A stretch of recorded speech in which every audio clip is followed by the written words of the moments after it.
সুমন, এখন পর্যন্ত কোনো অবৈধ মজুদের সন্ধান মিলেছে কিনা, কি তথ্য আছে আপনার কাছে?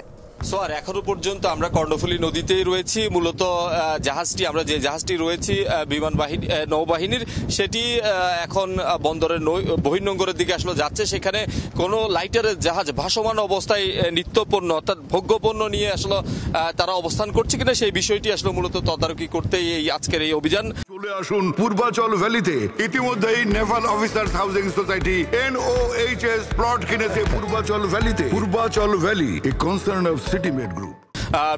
বন্দর কর্তৃপক্ষ এর আগেই ঘোষণা দিয়েছিল কোনো লাইটারের জাহাজ কিংবা কোনো মাদার ভেসেল যাতে 72 ঘন্টা কোনো ভোগ্য পণ্য নিয়ে তারা অপেক্ষা না করে সেই বিষয়টি কড়াকড়ি করেছিল। তারপরে আমরা দেখছি বন্দর কর্তৃপক্ষ সহ নানা সংস্থা, এর আগেও কিন্তু আমরা দেখেছি একটি অভিযান হয়েছে, নৌ পরিবহন মন্ত্রণালয় তারাও আসলে চেষ্টা করেছেন এই ধরনের কোনো অবৈধ মজুদ রয়েছে কিনা সেটি আসলে খুঁজে দেখার। আমরা আগের যে অভিযান সেটিতে আসলে কোনো ধরনের নিত্যপণ্য মজুদ করে রেখেছে এরকম কোনো জাহাজে আসলে পাইনি।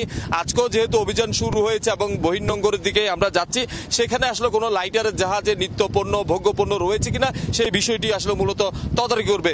একটি অভিযোগ রয়েছে যে যেহেতু গুদামজাত করলে সেখানে অভিযান পরিচালনা হবে, সেই কারণে আসলে সাগরে ভাসমান লাইটারের জাহাজের মধ্যেই আসলে কৃত্রিম সংকট করার উদ্দেশ্যে কিছু অসাধু ব্যবসায়ী তারা খাদ্যপণ্য তারা মজুত করতেন। এমন অভিযোগের প্রেক্ষিতে কিন্তু আজকের যে অভিযান সেটি এখনো পর্যন্ত কিন্তু অভিযানের কোনো জাহাজ আমরা এখনো পর্যন্ত পাইনি। যেহেতু অভিযান শুরু হয়েছে, আরো চলবে, সেক্ষেত্রে পরবর্তী সংবাদে আমরা আসলে জানিয়ে দিতে পারবো সোহার কোনো ধরনের অনিয়ম বা কাউকে আটক করা সম্ভব হয়েছে কিনা। সুমন, অসংখ্য ধন্যবাদ।